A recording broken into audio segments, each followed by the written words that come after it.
नमस्कार, जय हिंद, वंदे मातरम साथियों। मैं मनीष शुक्ला एक बार फिर से आप सभी का वेलकम करता हूं आप सबके पसंदीदा यूट्यूब चैनल धरती पुत्र फाउंडेशन पर।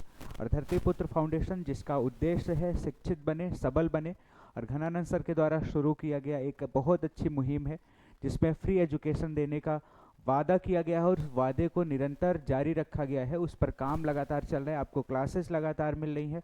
अगर आपने अभी तक चैनल को सब्सक्राइब नहीं किया है तो आप चैनल को सब्सक्राइब कर लीजिए, बेल आइकन को जरूर प्रेस करिएगा और साथ ही अपने साथियों को, अपने दोस्तों को शेयर करिए ताकि हर उन साथियों तक ये जो मुहिम है वो पहुंच सके और उनको फ्री एजुकेशन का लाभ मिल सके। मैं मनीष शुक्ला, जैसा कि आपको पता है कि हम लोग इंग्लिश की चर्चा कर रहे हैं, इंग्लिश सब्जेक्ट को पढ़ रहे हैं, इंग्लिश लैंग्वेज को पढ़ रहे हैं, जिसमें क्लास 10th को टारगेट करके अभी आपकी क्लासेस शुरू हो गई हैं। जल्दी आपको सारे सब्जेक्ट की क्लासेस मिलने लगेंगी। ठीक है, आप प्लेलिस्ट चेक कर सकते हैं, वहाँ पे बहुत सारी क्लासेस अपलोड की जा चुकी हैं और हर एक क्लास के लिए 6 to 12th आप देख भी पा रहे होंगे, यहाँ तक बिल्कुल निःशुल्क शिक्षा देने का वादा किया है हमारे घनानंद सर ने और उस पर काम लगातार चल रहा है। ठीक है, शिक्षित बनो, सबल बनो, ये हमारे इस मुहिम का उद्देश्य है, इस मुहिम का मोटो है। तो आप चैनल को सब्सक्राइब करिए, पढ़ते रहिए और सीखते रहिए। जैसा कि आपको पता है, आते हैं अपने सब्जेक्ट पे कि मैं इंग्लिश पढ़ा रहा हूँ और पिछली क्लास में हम लोगों ने इंग्लिश में वॉइस चैप्टर की शुरुआत करी थी। उसके पहले हम लोगों ने वर्ड फॉर्मेशन शुरू किया था जिसको हम लोगों ने कंप्लीट कर लिया है और बहुत अच्छी तरीके से कंप्लीट किया गया है। आप बच्चों ने अगर उस वीडियो को नहीं देखा है तो एक बार प्लेलिस्ट चेक करिएगा, आपको वहाँ पे सारी क्लासेस मिल जाएंगी। आप नोटबुक बनाते रहिए, पढ़ते रहिए, जो कि बहुत इंपॉर्टेंट चैप्टर है। अभी हम लोगों ने वॉइस चैप्टर की शुरुआत करी है। वॉइस चैप्टर में आई थिंक 3 क्लासेज हो चुकी हैं। ठीक है, जिसमें वॉइस होता क्या है, वॉइस की डेफिनेशन, वॉइस कितने टाइप के होते हैं, एक्टिव वॉइस क्या होता है, पैसिव वॉइस क्या होता है, हम लोगों ने सीखा है। मैं बोल रहा हूँ सीखा है, रटा नहीं है, क्योंकि हर एक चीज़ को लॉजिकल और बिल्कुल बेसिक तरीके से आपको सिखाया जा रहा है। ठीक है, फिर हम लोगों ने वॉइस चैप्टर ट्रांसफॉर्मेशन शुरू किया था, यानी एक्टिव को पैसिव में बदलते कैसे हैं, और उसमें हम लोगों ने सीखा था प्रेजेंट इंडेफिनिट टेंस की पैसिव बनाना, जिसमें हम लोगों ने असर्टिव सेंटेंस सीखा था। असर्टिव सेंटेंस की बात करें तो उसमें अफर्मेटिव और नेगेटिव जो सेंटेंस हुआ करते हैं उसको कैसे पैसिव वॉइस में बदलते हैं वो हम लोगों ने सीख लिया था। चलिए आज की क्लास को अपनी शुरू करते हैं और आते हैं हम लोग आज की क्लास पे। ठीक है, और हम लोग क्लास की शुरुआत करते हैं। आपको पता है हम लोग वॉइस सीख रहे हैं और आप बच्चों को पढ़कर मजा आ रहा होगा। एक बार कमेंट करके आप लोग जरूर बताइएगा आपको क्लासेस समझ आ रही हैं, कैसी लग रही हैं। ठीक है, वॉइस चैप्टर की हम लोगों ने शुरुआत करी है और वॉइस चैप्टर में हम लोगों ने पिछली जो क्लास थी उसमें प्रेजेंट इंडेफिनिट के बारे में सीखा था। कौन सी, किसके बारे में सीखा था? Present indefinite. प्रेजेंट इंडेफिनिट जो टेंस हुआ करता है, ठीक है, इसके असर्टिव सेंटेंस के बारे में सीखा था। कौन सा सेंटेंस इसका सीखा था? Assertive sentence. और असर्टिव सेंटेंस होता क्या है, असर्टिव सेंटेंस कहते किसको हैं, ये भी हम लोगों ने सीखा था।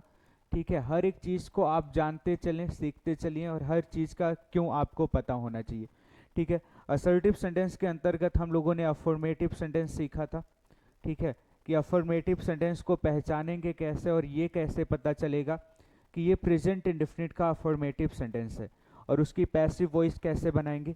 साथ में हम लोगों ने नेगेटिव सेंटेंस सीखा था कि नेगेटिव सेंटेंस कैसे पहचानेंगे कि ये प्रेजेंट इंडेफिनिट का है और इसकी पैसिव वॉइस कैसे बनाएंगे। अब बच्चों के मन में एक क्वेश्चन जरूर आ रहा होगा, सर इंटेरोगेटिव कब पढ़ाएंगे? तो थोड़ा सा पेशेंस रखिए, पहले हम लोग सारे टेंस का असर्टिव सेंटेंस सीख लेंगे और फिर हम लोग इंट्रोगेटिव सेंटेंस सीखेंगे, जो कि आपके लिए बहुत आसान हो जाएगा क्योंकि बहुत शानदार तरीके से मैं वो सिखाने वाला हूँ। तो प्रेजेंट इंडेफिनिट की बात हो गई थी, आज हम लोग शुरू करेंगे अगला टेंस और हम लोग सीखेंगे पास्ट इंडेफिनिट के बारे में।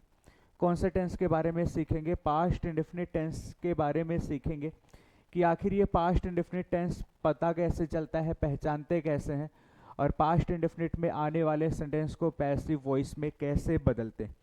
सबसे पहले बात करें पास्ट इंडेफिनिट की। पास्ट इंडेफिनिट का काम होता है कोई ऐसा एक्शन बताना जो पास्ट का एक्शन हो, जिसमें पास्ट का कोई टाइम दिया हो, जो पास्ट में कोई काम हुआ करता था।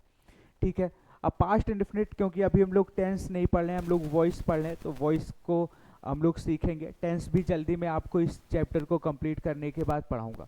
सबसे पहले पास्ट इंडेफिनिट के अगर अफर्मेटिव सेंटेंस की बात करें, यानी असर्टिव सेंटेंस की बात करें, चलिए मैं असर्टिव ही लिख रहा हूँ, ठीक है, क्योंकि असर्टिव के ही दो पार्ट हुआ करते हैं, अफर्मेटिव और निगेटिव। तो सबसे पहले आज हम लोग पास्ट इंडेफिनिट का असर्टिव सेंटेंस सीखेंगे, ठीक है। और असर्टिव सेंटेंस में सबसे पहले हम लोग सीखेंगे कौन सा सेंटेंस, अफर्मेटिव सेंटेंस। आपको याद होगा कि हम लोगों ने प्रेजेंट इंडेफिनिट का अफर्मेटिव और नेगेटिव सीख लिया है, ठीक है। आज हम लोग पास्ट इंडेफिनिट का अफर्मेटिव और नेगेटिव सीखेंगे। अफर्मेटिव सेंटेंस की बात करें, अगर मैं आपसे पूछूं अफर्मेटिव सेंटेंस कहते किसको हैं, तो आप सभी साथी बहुत ही आसानी से जवाब दे पाएंगे कि ऐसा सेंटेंस जिसमें किसी चीज़ को स्वीकार किया जाए, किसी फैक्ट को, किसी के ओपिनियन को, किसी बात को स्वीकारा जाए कि ऐसा पास्ट में हुआ करता था, ऐसा पास्ट में होता था, या ऐसा पास्ट में किसी ने कुछ किया है, तो वो अफर्मेटिव सेंटेंस होगा। यानी जब हम किसी चीज़ को अफर्म करते हैं, अफर्म का मतलब होता है स्वीकार करना, अफर्मेटिव सेंटेंस होता है। बात ये आती है सर इसको पहचानेंगे कैसे, इसकी आइडेंटिफिकेशन क्या है, ठीक है, पता कैसे चलेगा कि असर्टिव सेंटेंस है, और वो भी कौन से टेंस का असर्टिव सेंटेंस है, पास्ट इंडेफिनिट का असर्टिव सेंटेंस है, ये बात पता कैसे चलेगी। बहुत आसान है इसको पहचानना। कैसे पहचानेंगे, चलिए सीखते हैं इसको पहचानेंगे कैसे। तो इसको पहचानना बहुत ही आसान है। सबसे पहले आपको क्या देखना है, सबसे पहले आपको सब्जेक्ट देखना है। सबसे पहले आपको क्या देखना है, सब्जेक्ट देखना है। सब्जेक्ट का मतलब कर्ता। और अगर कोई आपसे पूछ ले सब्जेक्ट होता क्या है, तो क्या बताएंगे, ऐसा शब्द जो काम को करे, यानी सेंटेंस में काम को करने वाला, या फिर सेंटेंस में जो इन्फॉर्मेशन बताई गई है वो इन्फॉर्मेशन जिसके बारे में बताई गई है, यानी जिसके बारे में इन्फॉर्मेशन बताई जाए, या फिर सेंटेंस में जो काम को परफॉर्म करेगा, जो काम को करेगा, वो सब्जेक्ट होता है। अब आपको सब्जेक्ट देखना है। सब्जेक्ट आपका दो तरीके का हो सकता है, या तो सब्जेक्ट कैसा होगा, सिंगुलर होगा। सिंगुलर का मतलब हिंदी में इसको बोलते हैं एक वचन, ठीक है। और अगर कोई पूछता है आपसे सिंगुलर क्या होता है, तो ये नहीं बताना एक वचन, क्योंकि सिंगुलर की हिंदी होती है एक वचन। सिंगुलर का मतलब होता है जिससे एक का बोध हो, जो एक को इंडिकेट करे, या फिर एक से कम को। याद रखिएगा, एक और एक से कम को इंडिकेट करने वाला, एक या एक से कम को बताने वाला जो शब्द होता है वो सिंगुलर होता है। फिर सब्जेक्ट क्या हो सकता है, दूसरा क्या हो सकता है, प्लूरल हो सकता है। प्लूरल की हिंदी की बात करें तो प्लूरल को हिंदी में क्या बोलते हैं, बहुवचन बोलते हैं। कोई पूछता है कि प्लूरल क्या होता है, तो जो एक से ज़्यादा को बताए, जो एक या एक से कम की बात करेगा वो सिंगुलर, और जो एक से ज़्यादा की बात करेगा वो प्लूरल। तो यहाँ पे पास्ट इंडेफिनिट की हम बात कर रहे हैं, पास्ट इंडेफिनिट के अफर्मेटिव की बात कर रहे हैं कि पास्ट इंडेफिनिट का अफर्मेटिव सेंटेंस है। ये बात हमें पता कैसे चलेगी, क्योंकि जब आपको ये पता चल जाएगा कि ये पास्ट इंडेफिनिट का अफर्मेटिव है, तभी तो आप पास्ट इंडेफिनिट की हेल्पिंग वर्ब यूज करके आप उसकी पैसिव बना पाएंगे। पहचान क्या है, आपको सब्जेक्ट देखना है। सब्जेक्ट आपका चाहे सिंगुलर हो या फिर प्लूरल हो, और इसके साथ आने वाली जो वर्ब है, यानी जो आने वाली क्रिया है, ठीक है, वो कौन सी फॉर्म में लिखी है, वो सेकेंड फॉर्म में लिखी। कौन सी फॉर्म में लिखी है, second form of the verb अगर यूज हुई है। कौन सी फॉर्म यूज हुई है, second form of the verb, ठीक है।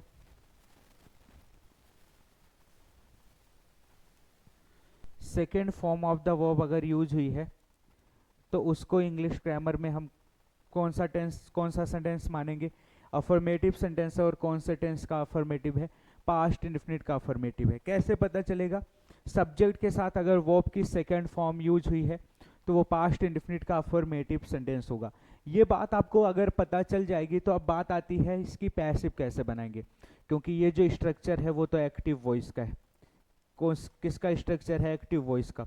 तो इतना देखकर आपको ये पता चल जाएगी, ये बात पता चल जाएगी कि ये जो सेंटेंस लिखा है वो पास्ट इंडेफिनिट का अफर्मेटिव सेंटेंस है और एक्टिव वॉइस में है। अब बात करेंगे अगर इसकी पैसिव वॉइस की, तो पैसिव वॉइस बनाने का जो स्ट्रक्चर होता है, जो कॉन्सेप्ट होता है, वो क्या होता है, मैं बार बार आपको बता चुका हूँ। मैं एक बार फिर से रिपीट कर रहा हूँ। जो सब्जेक्ट होगा उसको क्या बना देंगे, प्रेपोजिशन का ऑब्जेक्ट बना देंगे। याद रखिएगा, ऑब्जेक्ट नहीं बोलना है, क्या बोलना है, जो सब्जेक्ट होगा पैसिव बनाते टाइम उसको प्रेपोजिशन का ऑब्जेक्ट बना देते हैं।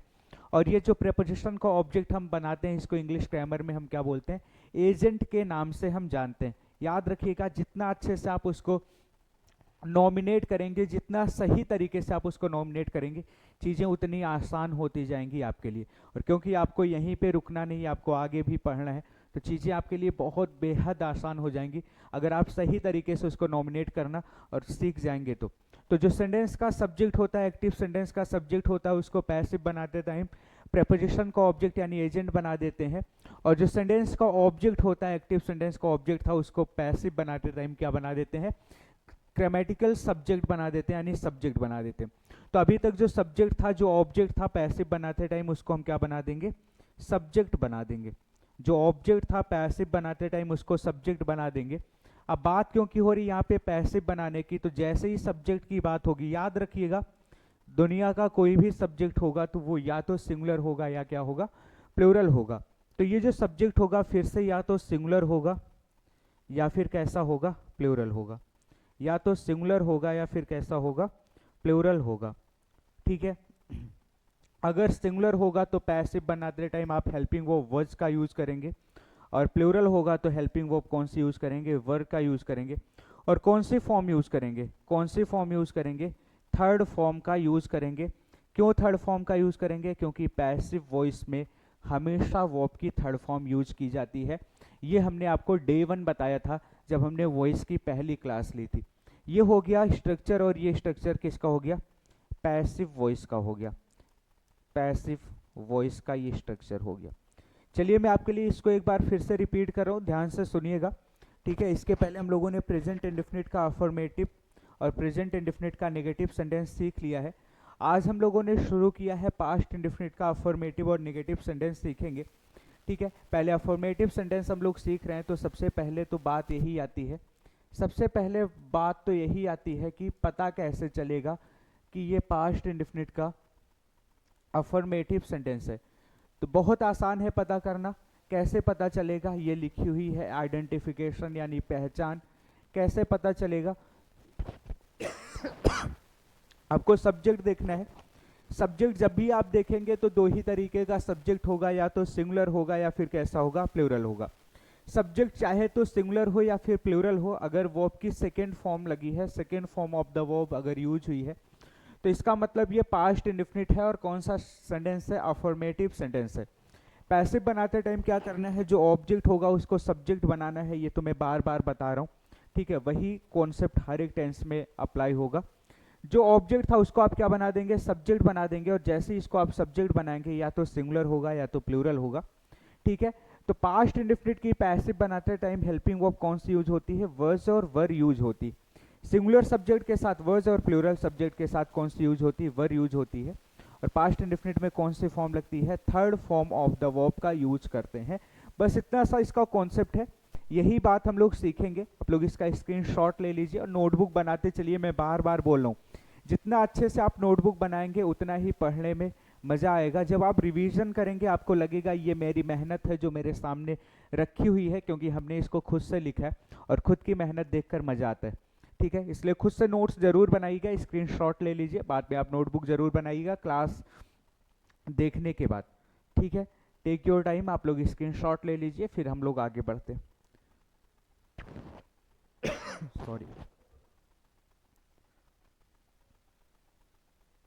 चलिए आई होप आप लोगों ने स्क्रीनशॉट इसका ले लिया होगा। हम लोगों ने पहचान सीख ली है, कॉन्सेप्ट सीख लिया, अब इसी बात को हम लोग क्वेश्चन के थ्रू समझते हैं। जो बात अभी हम लोगों ने पढ़ी है, जो बात अभी हम लोगों ने सीखी है, उसी को हम लोग क्वेश्चन के थ्रू समझते हैं। मैं आपके लिए कुछ क्वेश्चन लिखता हूँ, उसको पैसिव वॉइस आपके लिए मैं बना के दिखाऊंगा। बाकी आज से मैं एक एक क्वेश्चन आपको डेली दिया करूंगा, और मैं चाहूंगा उस क्वेश्चन का आंसर आप सभी साथी कमेंट सेक्शन में बताएंगे। ठीक है, चलिए पहले समझते हैं। मैं एक सेंटेंस लिखता हूँ, पहले आप लोगों को ये पहचानना होगा सेंटेंस देख के कि क्या ये सेंटेंस पास्ट इंडेफिनिट का है कि नहीं। और सॉरी, याद रखिएगा, अब मैं कोई ऐसा सेंटेंस भी लिख सकता हूं जो प्रेजेंट इंडेफिनिट भी हो सकता है, क्योंकि मैंने आपको प्रेजेंट इंडेफिनिट पढ़ा दिया है, असर्टिव सेंटेंस। तो मैं सेंटेंस जो लिखूंगा वो प्रेजेंट इंडेफिनिट का भी हो सकता है और पास्ट इंडेफिनिट का भी हो सकता है, क्योंकि पास्ट इंडेफिनिट की पहचान अभी अभी मैंने आप लोगों को समझाई है। ठीक है, तो देखना आपको है और बताना आपको है कि ये सेंटेंस प्रेजेंट इंडेफिनिट का है या पास्ट इंडेफिनिट का है। प्रेजेंट इंडेफिनिट का होगा तो पैसिव बनाते टाइम कौन सी हेल्पिंग वर्ब लगाना है, जल्दी से बोल के सुनाइएगा, कौन सी हेल्पिंग वर्ब। बिल्कुल सही बोल रहे हैं आप लोग, इज, एम और आर लगाएंगे। और अगर सेंटेंस पास्ट इंडेफिनिट का होगा तो पैसिव बनाते टाइम कौन सी हेल्पिंग वर्ब लगाएंगे, बिल्कुल सही, वज और वर लगाएंगे। चलिए क्वेश्चन में आपके लिए लिखता हूँ, सेंटेंस आप बताएंगे कि पास्ट इंडेफिनिट है या फिर प्रेजेंट इंडेफिनिट है। मैंने लिखा कि ही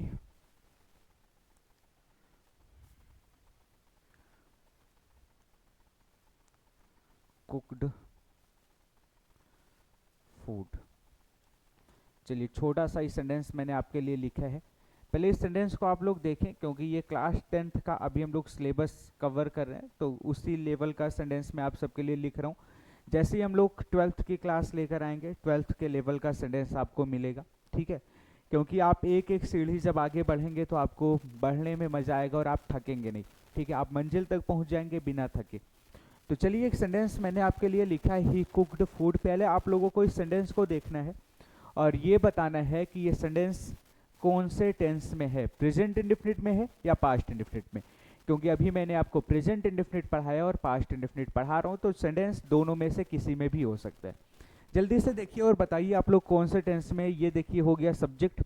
कैसे पता चलता है, देखिए मैं आपको दिखा रहा हूँ। ये हो गया सब्जेक्ट, सब्जेक्ट के बाद ये लिखी हुई है वर्ब, और ये वर्ब आप लोग मुझे बताइए, वर्ब जो लिखी हुई है ये first form of the verb है या second form of the verb है।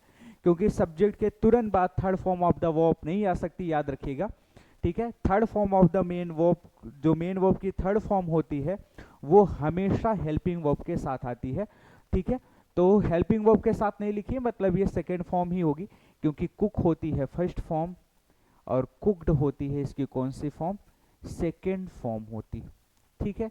और थर्ड फॉर्म भी यही होती है, लेकिन थर्ड फॉर्म अगर होती तो इसके पहले कोई हेल्पिंग वर्ब लगी होती, जैसे हैज, हैव, हैड, ऐसी कोई हेल्पिंग वर्ब लगी होती।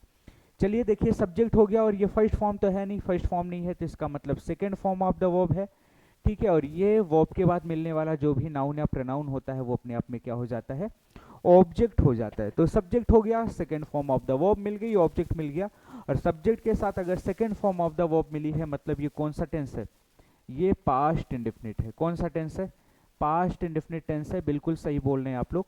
और पास्ट इंडेफिनिट का कौन सा सेंटेंस है, अगर मैं पूछूं आप लोगों से तो कौन सा सेंटेंस आप लोग बताएंगे। ये पास्ट इंडेफिनिट टेंस है, और पास्ट इंडेफिनिट टेंस का ये है अफर्मेटिव सेंटेंस। कैसे पता चला कि ये अफर्मेटिव सेंटेंस है, क्योंकि यहाँ पे सब्जेक्ट के साथ second form of the verb लिखी। अगर नेगेटिव सेंटेंस होता तो यहाँ पे हेल्पिंग वर्ब लगी होती, डिड नॉट, जो कि आगे मैं पढ़ाऊंगा। तो पास्ट इंडेफिनिट का अफर्मेटिव सेंटेंस है। पैसिव बनाते टाइम हम लोग कौन सी हेल्पिंग वर्ब लगाएंगे, अभी हम लोगों ने पढ़ा पास्ट इंडेफिनिट के अफर्मेटिव सेंटेंस की पैसिव बनाते टाइम दो हेल्पिंग वर्ब यूज हुआ करती है, या तो वज लगता है या फिर क्या लगता है, वर्ड लगता है। और वर्ब की कौन सी फॉर्म लगती है, वर्ब की third form of the verb use होती। कौन सी फॉर्म यूज होती है, थर्ड फॉर्म वर्ब की हम लोग यूज किया करते हैं। चलिए इसकी पैसिव बनाते हैं। पैसिव बनाने का तरीका आप सभी को पता है, जो ऑब्जेक्ट होता है उसको हम क्या बना दिया करते हैं, सब्जेक्ट बना दिया करते हैं। और जो सब्जेक्ट हुआ करता है उसको हम लोग क्या बना दिया करते हैं, प्रेपोजिशन का ऑब्जेक्ट बना दिया करते हैं। और वर्ब को उसी स्थान पे लिख दिया करते हैं, कौन सी फॉर्म में, थर्ड फॉर्म में। और उस थर्ड फॉर्म के साथ हेल्पिंग वर्ब लिखा करते हैं जिस भी टेंस में रहता है उस टेंस की। तो चलिए फूड को सब्जेक्ट बनाते हैं, हमने फूड को बना दिया सब्जेक्ट। अब यहाँ पे पैसिव वॉइस आप बना रहे हैं तो हेल्पिंग वर्ब वज या वर लगेगी। और मैं आपसे जानना चाहूंगा कि फूड के साथ आप वज लगाएंगे या वर लगाएंगे, जल्दी से बताइए आप लोग, फूड के साथ वज लगाएंगे या वर लगाएंगे। फूड जो होता है वो अनकाउंटेबल नाउन होता है, और अनकाउंटेबल नाउन सिंगुलर हुआ करता है, याद रखिएगा। जिसको हम गिन नहीं सकते हैं ना, जिसको हम गिन नहीं सकते हैं वो हमेशा कैसा माना जाता है, सिंगुलर। जैसे पानी कोई गिन सकता है क्या, बताओ, एक पानी, दो पानी, तीन पानी, कोई गिनता है, नहीं गिनते, पानी सिंगुलर हो गया, ठीक है। क्या ऑयल आप गिन सकते हैं, नहीं गिन सकते, वो भी सिंगुलर हो गया। क्या ऑनेस्टी आप गिन सकते हैं, ईमानदारी, एक ईमानदारी, दो ईमानदारी, नहीं गिन सकते, वो भी सिंगुलर हो गया। जिसको हम गिनते नहीं है वो सिंगुलर होता है, ठीक है। नाप या तोल सकते हैं, याद रखिएगा, जिसको नापते या तोलते हैं वो भी सिंगुलर होता है। जिसको गिन सकते हैं वही प्लूरल सिंगुलर हो सकता है, और जिसको गिन नहीं सकते या जिसको नापा या तोला जाता है वो हमेशा सिंगुलर होता है, ठीक है। तो फूड को गिनता नहीं कोई, आप घर में मांगते हैं क्या, मम्मी एक खाना दे दो, दो खाना दे दो, नहीं ना, क्योंकि आप उसको गिनते नहीं, ये सिंगुलर होते हैं। और सिंगुलर के साथ सिंगुलर वर्ब, क्योंकि जैसा सब्जेक्ट होगा वैसी उसकी क्या होनी चाहिए, वर्ब होनी चाहिए। सब्जेक्ट और वर्ब का रिश्ता जो है एक जैसा होना चाहिए, ठीक है। सिंगुलर सब्जेक्ट सिंगुलर वर्ब लगाइए। अब बताइए इसमें से सिंगुलर सब्जेक्ट के साथ कौन सी वर्ब लगेगी, कौन सी सिंगुलर वर्ब है। हमने बताया था ना वॉज जो होता है ये सिंगुलर के साथ लगता है, और वर जो होता है वो किसके साथ लगता है, प्लूरल के साथ लगता है। ठीक है, नहीं पता है तो नोट करते चलिएगा, इसलिए एक एक चीज मैं बता रहा हूँ, हर वो चीज बता रहा हूँ चाहे जितनी भी बेसिक सी चीज हो मैं आपको बताए चल रहा हूँ, ताकि अगर कोई बच्चा ऐसा है, कोई स्टूडेंट ऐसा है जिसको नहीं आती थी इंग्लिश, जिसको कठिन लगती थी इंग्लिश, ठीक है, वो भी सीख सके इस फाउंडेशन के साथ जुड़कर। तो फूड सिंगुलर है, सिंगुलर वर्ब लगाना है। सिंगुलर वर्ब कौन सी होती है, जल्दी से बोल के सुनाइएगा। बिल्कुल सही बोला आप लोगों ने, वज। ठीक है, अब देखो वर्ब को उसी स्थान पे लिखना है ना, और कौन सी फॉर्म लिखना है। पैसिव में हमेशा कौन सी फॉर्म लगती है, थर्ड फॉर्म लगती है, और कुक्ड की थर्ड फॉर्म भी क्या होती है, कुक्ड ही होती है। चलिए यहाँ पे लिख दिया थर्ड फॉर्म। अब क्या करना है, इसको हमने सब्जेक्ट बना दिया, वर्ब को अपने स्थान पे लिख दिया। अब ये रह गया सब्जेक्ट बेचारा। सब्जेक्ट को क्या करना है, सब्जेक्ट को प्रेपोजिशन को ऑब्जेक्ट बनाना है। याद रखिएगा कौन सा प्रेपोजिशन, प्रेपोजिशन बाय को ऑब्जेक्ट बनाना है। प्रेपोजिशन हमने बाय लगाया, इसको ऑब्जेक्ट बनाएंगे, और ऑब्जेक्ट बनाएंगे तो ही लिखें या हिम, जल्दी से बोलकर सुनाइए, ही लिखें या हिम। बिल्कुल सही बोला आप लोगों ने, हिम लिखिए। क्यों, क्योंकि अब ये क्या बन चुका है, ऑब्जेक्ट बन चुका है। किसका ऑब्जेक्ट, प्रेपोजिशन का ऑब्जेक्ट बन चुका है। और इस प्रेपोजिशन के इस ऑब्जेक्ट को हम लोग यहाँ पे क्या बोलते हैं, यहाँ पे हम लोग एजेंट बोलते हैं। क्या बोलते हैं, एजेंट। क्लियर। जिन बच्चों को ये नहीं पता सब्जेक्टिव ऑब्जेक्टिव केस, हमने पिछली क्लास में इसको बता रखा है।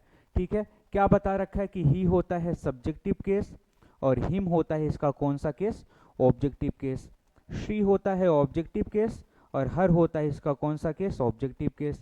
ठीक है, इट होता है सब्जेक्टिव केस, और इट ही होता है इसका कौन सा केस, ऑब्जेक्टिव केस। दे होता है सब्जेक्टिव केस, और देम होता है इसका कौन सा केस, ऑब्जेक्टिव केस। फिर बात करते हैं यू आ गया, तो यू ही होता है सब्जेक्टिव केस, और यू ही होता है इसका ऑब्जेक्टिव केस। मान लो यहाँ पे आई आ गया, तो आई होता है सब्जेक्टिव केस, मी होता है ऑब्जेक्टिव केस। वी आ गया तो वी होता है सब्जेक्टिव केस, और अस होता है इसका कौन सा केस, ऑब्जेक्टिव केस। जिन बच्चों को नहीं पता है हमने पहले भी बता रखा है, एक बार मैंने फिर से बता दिया। मैं बार बार बताऊंगा, बस आप ध्यान से सुनते रहिए, सारी चीजें आपको क्लास में याद हो जाएगी, क्योंकि इतनी बार मैं आपसे सामने मैं इसको रिपीट करूंगा, बोलूंगा। बस जरूरत है आप भी इसको बोलते रहें, क्योंकि डे 1 पहले ही दिन हमने आपसे बोला था आप लैंग्वेज सीख रहे हैं। लैंग्वेज सीखने के लिए सबसे ज़्यादा ज़रूरी जो चीज़ है वो है बोलना। आप जितना रिपीट करेंगे, जितना बोलेंगे, उतनी ही आसान तरीके से, उतनी ही शानदार तरीके से आपको लैंग्वेज समझ आएगी। जैसे मैं एक एग्जांपल हमेशा देता हूँ क्लास में, आपने हिंदी जब सीखी थी, आप बताओ आप स्कूल जाने से पहले आपने हिंदी समझना और बोलना सीख लिया था ना, बिल्कुल सीख लिया था। और उसका रीज़न यही था कि आप ध्यान से सुनते थे हिंदी को जब आपको नहीं आती थी लैंग्वेज, और आप ट्राई करते थे बोलने का। ऐसी इंग्लिश भी है, ये भी एक लैंग्वेज है, ये भी एक भाषा है। आप ध्यान से सुनिए और ट्राई करिए बोलने का, जो भी क्लास में बोला जाए आप बोलते रहें। ठीक है, जब आप बच्चे बनकर पढ़ते हैं ना तो आप सीखते हैं। ठीक है, इसलिए आप बच्चे बनकर सीखिए। जैसे बचपन में आपने देखा होगा क्लास चलती थी, ठीक है, टीचर पढ़ाता था, आपने गिनती सीखी होगी तो बहुत शोर करके चिल्ला चिल्ला के गिनती सीखी होगी। अपने पहाड़े सीखे होंगे, ठीक है, तो आपने चिल्ला चिल्ला के सीखा होगा, आप वो कभी नहीं भूलते। ठीक है, आपने अल्फ़ाबेट सीखा होगा, अपने चिल्ला चिल्ला के सीखा होगा, आप वो नहीं भूलते। ठीक है, इसलिए बोला जरूर करें, चिल्लाना नहीं है, नहीं तो आप छत पे खड़े होकर चिल्लाना शुरू कर दें, बस बोलना है क्लास में। ठीक है, चलिए एक क्वेश्चन मैं आपके लिए और लिख रहा हूँ, और इस बार भी आप देखिएगा और बताइएगा ये जो लिखा हुआ क्वेश्चन है वो किस टेंस में है, और साथ में इसकी वॉइस भी बताइएगा। मैंने लिखा सेंटेंस,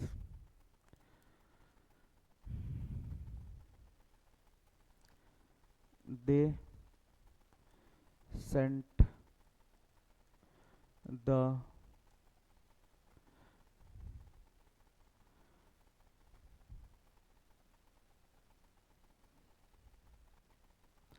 बॉक्स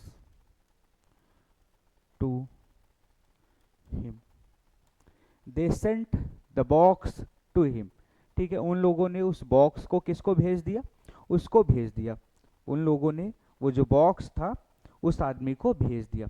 चलो जल्दी से पहले इस सेंटेंस को देखो, आप सभी साथी जल्दी से इस सेंटेंस को देखिए और कमेंट करके बताइए ये सेंटेंस किस टेंस में है। सबसे पहले टेंस पहचानना है। मुझे तो ये प्रेजेंट इंडेफिनिट लग रहा है, क्या आप लोगों को भी प्रेजेंट इंडेफिनिट लग रहा है क्या? अच्छा, आपको अगर फॉर्म्स नहीं पता तो मैं यहाँ पे आपको बता दूं। फॉर्म होता है सेंड, सॉरी, जिसका मतलब होता है किसी चीज को क्या करना, भेजना। किसी चीज को क्या करना, भेजना। इसकी second form of the verb होती है सेंट, और third form of the verb इसकी होती है सेंट। ठीक है, अब देखिए, मुझे तो ये प्रेजेंट इंडेफिनिट लग रहा है। अब आप लोग बताओ क्या मुझे सही लग रहा है या गलत लग रहा है? मुझे गलत भी लग सकता है। ठीक है, तो आप लोग देखो, ये सही है प्रेजेंट इंडेफिनिट या फिर पास्ट इंडेफिनिट है? अच्छा, कुछ साथी कह रहे हैं कि सही है, प्रेजेंट इंडेफिनिट है, और कुछ लोग कह रहे हैं पास्ट इंडेफिनिट है। अब कैसे कुछ को प्रेजेंट इंडेफिनिट और कैसे कुछ को पास्ट इंडेफिनिट लग रहा है, चलो देखते हैं। सबसे पहले क्या देखना है, सब्जेक्ट देखना है। ये हो गया आपका सब्जेक्ट, ये हो गया आपका सब्जेक्ट। ठीक है, सब्जेक्ट के बाद क्या देखना है, वर्ब देखना है। कौन सी फॉर्म लिखी है, फर्स्ट फॉर्म लिखी है क्या? फर्स्ट फॉर्म भी नहीं लिखी है। अगर फर्स्ट फॉर्म नहीं लिखी तो या तो सेकंड होगी या तो थर्ड होगी। अब सब्जेक्ट के तुरंत बाद अगर लिखी है और हेल्पिंग वर्ब नहीं लगी है तो निश्चित तौर से ये कौन सी फॉर्म होगी, सेकंड फॉर्म होगी, क्योंकि अभी हम लोगों ने बताया थर्ड फॉर्म बिना हेल्पिंग वर्ब की आती नहीं। ठीक है, तो इसका मतलब ये सेकंड फॉर्म है। और सेकंड फॉर्म के बाद, वर्ब के बाद जो नाउन या प्रोनाउन आता है उसको हम क्या बोलते हैं, ऑब्जेक्ट बोलते हैं। उसको हम क्या बोलते हैं, ऑब्जेक्ट बोलते हैं। याद रखिएगा, ये दा को ऑब्जेक्ट ना बोल दीजिएगा, ये अपने आप में आर्टिकल है। ठीक है, ये जो दा होता है ये हमेशा किसी ना किसी नाउन के लिए आता है। तो वो जिस नाउन के लिए आता है वो ऑब्जेक्ट या सब्जेक्ट का बनने का काम किया करता है। ठीक है, दा अकेले अपने आप में कोई काम नहीं करता, वो उस नाउन के लिए आता है और नाउन के साथ मिलकर वो फ्रेज बन जाता है। ठीक है, वो सब्जेक्ट या ऑब्जेक्ट होता है। फिर ये टू हिम क्या है, चलो पता कर लेते हैं। हमने एक दिन आपको सिखाया था कि जो वर्ब होगी, वर्ब का मतलब जो क्रिया होगी, क्रिया का मतलब जो काम किया गया है। ठीक है, उससे आप क्वेश्चन पूछ लो। कौन सा क्वेश्चन पूछ लो, क्या का क्वेश्चन पूछ लो, और कौन सा क्वेश्चन पूछ लो, किसको का क्वेश्चन पूछ लो।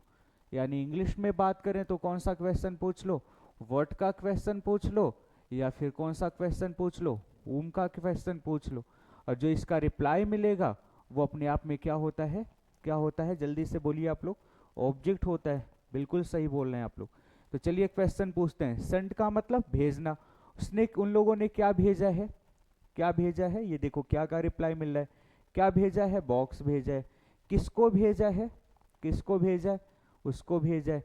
तो ये वर्ड का रिप्लाई हो गया, ये किसका रिप्लाई हो गया, वर्ड का रिप्लाई हो गया, और ये किसका रिप्लाई हो गया, होम का रिप्लाई हो गया।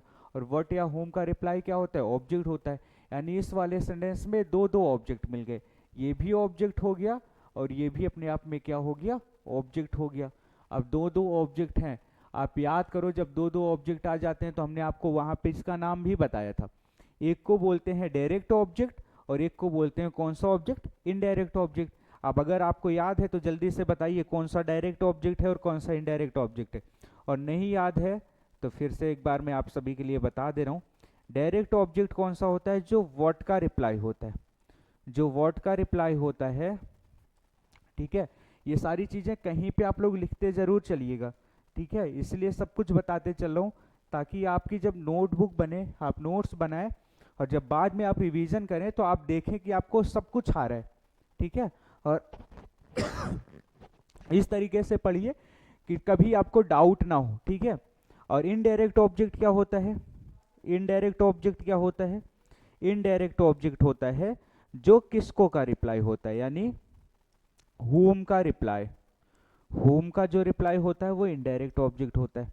तो अगर मैं आपसे पूछूं जल्दी से आप लोग पहचान के बताओ इसमें कौन सा डायरेक्ट ऑब्जेक्ट है, कौन सा इनडायरेक्ट ऑब्जेक्ट है। क्या भेजा है, गिफ्ट भेजा है, तो ये कैसा ऑब्जेक्ट हो गया, ये हो गया डायरेक्ट ऑब्जेक्ट। किसको भेजा है, उनको भेजा है, उसको भेजा है, ये हो गया कौन सा ऑब्जेक्ट, इनडायरेक्ट ऑब्जेक्ट। इतनी बात तो समझ आई गई होगी। ठीक है, इस सेंटेंस में दो दो ऑब्जेक्ट हैं। हर एक चीज को मैं नॉमिनेट करके, मैं चाहता तो इस सेंटेंस की पैसिव वॉइस तुरंत बना देता, नहीं, वो आप किताब से पढ़ सकते हैं, वो आप बुक से पढ़ सकते हैं, आप सीखें, इसलिए मैं हर एक चीज आपको यहाँ पे सिखा रहा हूँ। ठीक है, आपको बहुत मजा आएगा, आप अपने दोस्तों को जरूर बताइएगा इस क्लास के बारे में। तो ये हो गया डायरेक्ट ऑब्जेक्ट और ये हो गया कौन सा ऑब्जेक्ट, इनडायरेक्ट ऑब्जेक्ट। सॉरी। अब चलिए फिर इसकी पैसिव बनाते हैं। अब आप लोग मुझे बताओ इसकी पैसिव कौन से ऑब्जेक्ट से बनेगी, क्या दोनों से बन सकती है क्या? हमने पिछली क्लास में बताया दोनों से बन सकती। चलो दोनों से बना लेते हैं, पर एग्जाम में आएगा ना तो एक से ही बनाना, ठीक है। पर बन दोनों से सकती है, चाहे जिससे बना देना।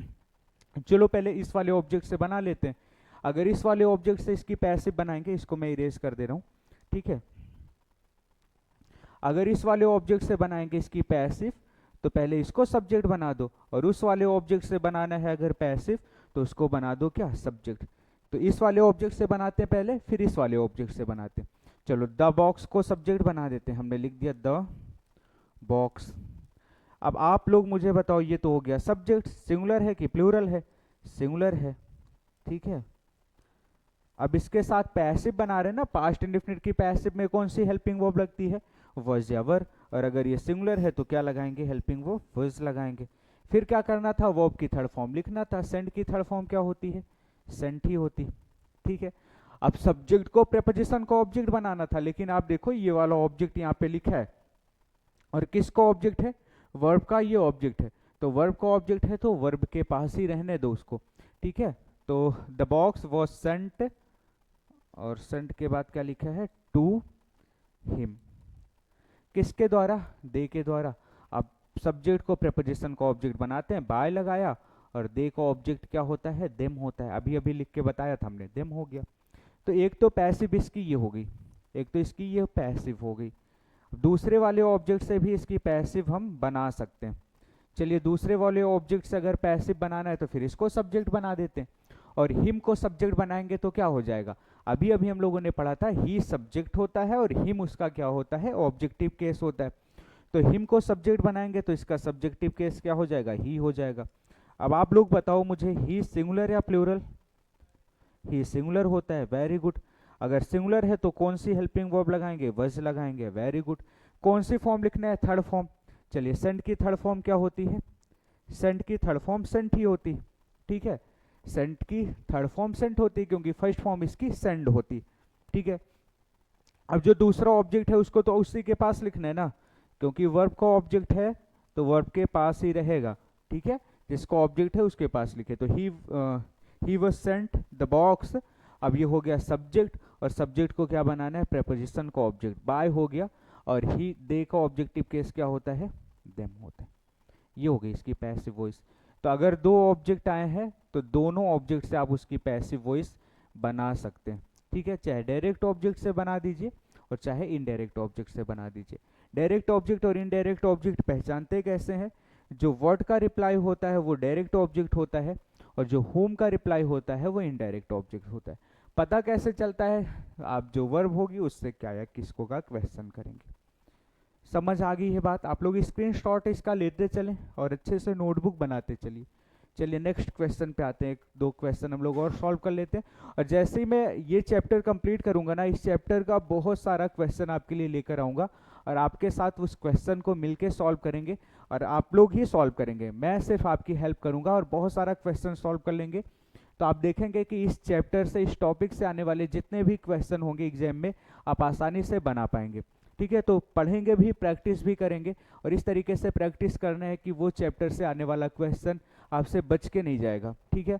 चलिए एक क्वेश्चन मैं फिर से लिख रहा हूँ, और मैं चाहूँगा कि फिर से आप लोग इस क्वेश्चन को ध्यान से देखेंगे और साथ में ये बताएंगे ये किस टाइप का सेंटेंस है।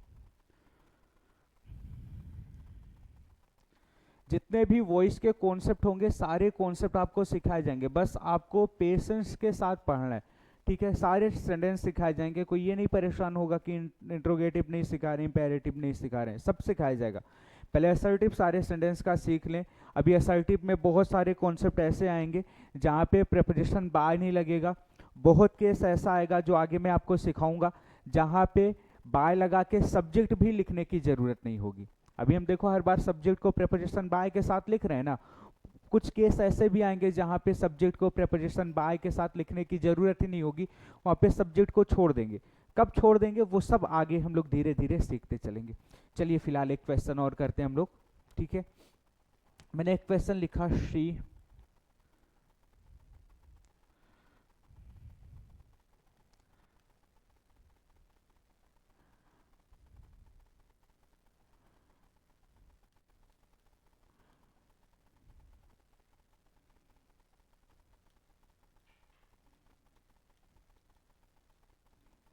देखिए ये सेंटेंस लिखा है she read all the chapters. सबसे पहले इस बार आप लोग थोड़ा सा कंफ्यूज होंगे क्योंकि इस बार क्वेश्चन हमने थोड़ा सा घुमा दिया है। चलिए सबसे पहले इसका टेंस आप लोग बताइए। क्यों कंफ्यूज होंगे उसका रीज़न ये है क्योंकि इस बार हमने ऐसी वर्ब लिख दी है, इस बार हमने ऐसी वर्ब लिख दी है रीड, जिसका मतलब होता है पढ़ना, और ये ऐसी वर्ब है जिसकी तीनों फॉर्म सेम ही होती, इसकी तीनों फॉर्म क्या होती है, एक जैसी ही लिखी जाती है। तो पहले तो आपको ये पता करना है कि फर्स्ट फॉर्म है या सेकेंड फॉर्म है या थर्ड फॉर्म है। ठीक है, चलिए जल्दी से पता करिए और बताइए यहाँ पे लिखा हुआ जो वर्ब है वो कौन सी फॉर्म है। फर्स्ट फॉर्म भी हो सकती है, सेकेंड फॉर्म भी हो सकती है, थर्ड फॉर्म भी आपके अकॉर्डिंग आप देख लो हो सकती है क्या। थर्ड फॉर्म तो नहीं होनी चाहिए क्योंकि थर्ड फॉर्म बिना हेल्पिंग वर्ब की आती नहीं है, तो यहाँ पे तो कोई हेल्पिंग वर्ब लिखी नहीं, तो थर्ड फॉर्म तो नहीं है। फिर है कौन सी फॉर्म, या तो सेकेंड फॉर्म है या तो कौन सी फॉर्म है, फर्स्ट फॉर्म है। अब कुछ लोग, मैं सुन पा रहा हूँ कुछ लोग कह रहे हैं सेकेंड फॉर्म है और कुछ लोग कह रहे हैं कि ये फर्स्ट फॉर्म है। चलिए देखते हैं कौन सी फॉर्म है। इसीलिए मैं बार बार बोलता हूँ सबसे पहले क्या देखा करिए आप लोग, सबसे पहले देखिए क्या, सब्जेक्ट। सबसे पहले किसको देखना है, सबसे पहले देखना है सब्जेक्ट को। चलिए सब्जेक्ट को देखिए और बताइए सब्जेक्ट सिंगुलर है या प्लूरल। सब्जेक्ट कैसा है, सिंगुलर है, वेरी गुड, सब्जेक्ट सिंगुलर है। अब अगर सिंगुलर सब्जेक्ट है तो ये जो वर्ब लिखी है, ठीक है, ये अगर प्रेजेंट इंडेफिनिट में होगा, अगर आप इसको प्रेजेंट इंडेफिनिट मानेंगे तो प्रेजेंट इंडेफिनिट में जो सिंगुलर सब्जेक्ट होता है उसके साथ आने वाली वर्ब में हम क्या जोड़ देते हैं, एस जोड़ देते हैं। क्या जोड़ देते हैं, एस जोड़ देते हैं। तो अगर ये फर्स्ट फॉर्म होती, ये फर्स्ट फॉर्म होती वर्ब की, कौन सी फॉर्म होती, फर्स्ट फॉर्म होती, तो सब्जेक्ट सिंगुलर है, इसमें हम क्या जोड़ दिए होते, एस जोड़ दिया होता हमने, और ये रीड ना होके रीड्स होता। ठीक है, अब चलिए पास्ट इंडेफिनिट की बात करते हैं।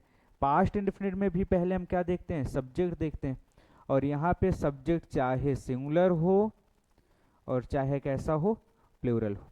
सब्जेक्ट चाहे सिंगुलर हो और सब्जेक्ट चाहे प्लूरल हो, आने वाली जो वर्ब होती है वो कौन सी फॉर्म होती है, सेकेंड फॉर्म होती।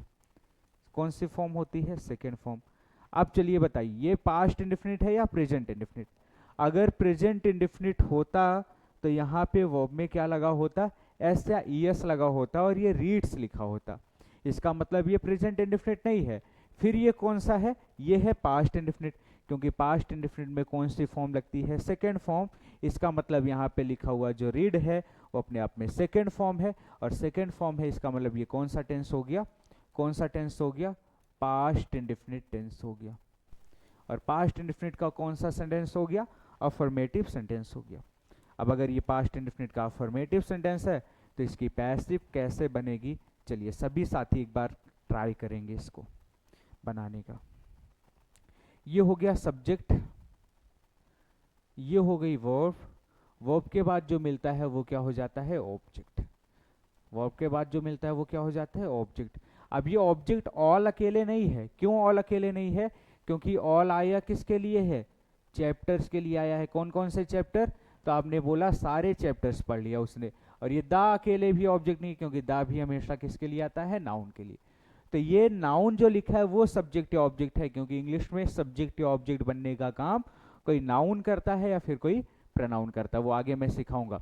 तो ये कंप्लीट पूरा ऑल द चैप्टर सब्जेक्ट है। और आप देख लो व्हाट का रिप्लाई भी है, श्री रेड, उसने पढ़ा है, क्या पढ़ा है, चैप्टर्स। चैप्टर्स नहीं, कौन से चैप्टर्स, सारे चैप्टर्स उसने पढ़ लिए। तो ये पूरा ऑब्जेक्ट है। ठीक है, आगे मैं आपको सिखाऊंगा, जब आपको सिखाऊंगा सेंटेंस सिखाऊंगा तो वहां पे मैं आपको सिखाऊंगा फ्रेज क्या होती है, क्लॉज क्या होती। वहां पे मैं बताऊंगा एक शब्द होता तो उसको वर्ड बोलते, जब ग्रुप ऑफ वर्ड्स होता है तो उसको फ्रेज या क्लॉज बोलते हैं। अब अगर उसमें सब्जेक्ट और वर्ब है तो क्लॉज बोलते हैं, सब्जेक्ट और मेन वर्ब नहीं है, फाइनाइट वर्ब नहीं है, तो उसको क्या बोलते हैं, फ्रेज। वहाँ पे वो सारी चीज़ें सीखेंगे। अभी इसको सीखिए, ये हो गया ऑब्जेक्ट। हर एक चीज़ आपको यहाँ पे सिखाई जाएगी, हर एक चीज़ आपको कंप्लीट तैयारी यहाँ पे कराई जाएगी। ठीक है, और क्लास जब आपका सिलेबस कंप्लीट होगा आप देखेंगे कि कोई भी टॉपिक आपका छूटा नहीं है। कंप्लीट एजुकेशन देने का वादा किया है सर ने, घनानंद सर ने, तो आपको कंप्लीट एजुकेशन यहाँ पे मिलेगा। चलिए इसकी पैसिव वॉइस बनाते हैं।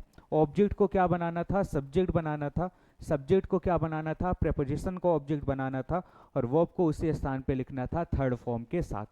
चलिए ऑब्जेक्ट को बनाते हैं सब्जेक्ट, और सब्जेक्ट बनाने के लिए यहाँ पे हमने लिख दिया इसको सब्जेक्ट बना के all the chapters. All the chapters हो गया सब्जेक्ट। अब आप बताओ ये सब्जेक्ट सिंगुलर है या प्लूरल, सिंगुलर है या प्लूरल है। चैप्टर लिखा होता सिंगुलर होता, चैप्टर्स लिखा है मतलब प्लूरल है, क्योंकि सारे चैप्टर्स की बात हो रही। सब्जेक्ट अगर प्लूरल है तो पास्ट इंडेफिनिट की पैसिव वॉइस हम बना रहे हैं, पास्ट इंडेफिनिट की पैसिव वॉइस हम लोग बना रहे हैं, और सब्जेक्ट कैसा हो गया, प्लूरल। आप बताओ वज लगाएं या वर, वेरी गुड, क्या लगाएंगे, वर। तो ये हो गया ऑब्जेक्ट को हमने बना दिया है सब्जेक्ट, वर्ब को उसी स्थान पे लिखना था, ये होगी हेल्पिंग वर्ब, और इसकी थर्ड फॉर्म लिखना है, क्योंकि पैसिव में हमेशा कौन सी फॉर्म लगती है, थर्ड फॉर्म। लिखा रीड की थर्ड फॉर्म सेम ही जाती, क्योंकि तीनों फॉर्म इसकी सेम होती।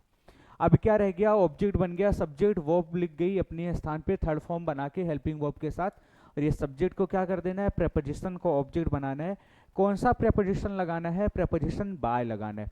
प्रेपोजिशन बाय लगाया और यहाँ पे क्या लिख दें, शी लिख दें, वेरी गुड। सबका गलत हो गया है, क्योंकि ऑब्जेक्ट बना रहे हैं तो कौन से केस में लिखेंगे, ऑब्जेक्टिव केस में लिखेंगे, और शी का ऑब्जेक्टिव केस क्या होता है, हर होता है। अभी अभी हम लोगों ने पढ़ा था शी का ऑब्जेक्टिव केस क्या होता है, हर होता है। तो ये इस सेंटेंस की हो गई पैसिव वॉइस, ये इस सेंटेंस की क्या होगी, पैसिव वॉइस। और किसी भी स्टूडेंट को ये नहीं लगना चाहिए कि एग्जाम्पल हम लोग कम कर रहे हैं, क्योंकि अभी मैं सिखा रहा हूँ, एक बार आप सीख जाएंगे ना सारे टेंस जब मैं आपको सिखा लूंगा, बहुत सारे क्वेश्चन हम लोग प्रैक्टिस करेंगे, और वहाँ पे आप देखेंगे आपको ही सॉल्व करना रहेगा, सारे क्वेश्चन को हम लोग सॉल्व करेंगे, प्रैक्टिस जोरदार तरीके से करेंगे, और इस तरीके से प्रैक्टिस करेंगे कि आपको लगेगा कि अब सारे क्वेश्चन का आंसर हम खुद बना पा रहे हैं, हर एक स्टूडेंट आंसर बनाएगा। चलिए थोड़ा सा और आगे बढ़ते हैं, एक दो क्वेश्चन और कर लेते हैं, ठीक है। एक क्वेश्चन मैं आपके लिए और लिख रहा हूँ, और फिर से मैं चाहूँगा कि आप लोग इसका आंसर करें, ठीक है। इसलिए मैं क्वेश्चन करवा रहा हूँ, और मैं क्वेश्चन का आंसर मैं खुद डायरेक्ट नहीं लिख दे रहा हूँ, आप लोगों से लिखवा रहा हूँ ताकि आप सीखें, क्योंकि मैं ही क्वेश्चन लिखूंगा, मैं ही आंसर लिख दूंगा, फिर वो तो मैं पढ़ रहा हूँ, पढ़ना आपको है ना, मुझे पढ़ाना है, तो इसलिए क्वेश्चन मैं लिखूंगा, आंसर आप लोग ट्राई करेंगे, और तब तक ट्राई करते रहेंगे जब तक बिल्कुल सही नहीं होने लगेगा। अगर गलत हो रहा है आपका तो परेशान नहीं होना है, क्योंकि गलतियों से ही इंसान सीखता है, और गलतियां ही बताती हैं कि आप प्रयास कर रहे हैं, ठीक है। आपके प्रयास का जो प्रमाण होता है वो आपकी गलतियां होती हैं, तो गलतियों से घबराना नहीं है, क्योंकि वो कहते हैं ना, गिरते हैं शहसवार 100 बार मैदान जंग में, वो तिफल क्या गिरे जो घुटने के बल चले, ठीक है। जो सहसवार होते हैं, जो घुड़सवार होते हैं, वो मैदान जंग में बार बार गिरते हैं, और जो घुटने के बल चलने वाले बच्चे होते हैं, तिफल का मतलब होता है बच्चा, जो बच्चा होता है जो पहले से घुटने के बल चल रहा है वो नहीं गिरता है, ठीक है। तो जो मैदान में जाता है वो गिरता है। चलिए एक क्वेश्चन मैं आपके लिए लिख रहा हूं, मैंने लिखा कि all the students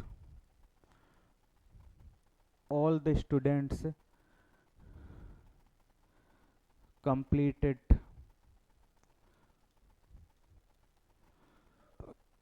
their assignment।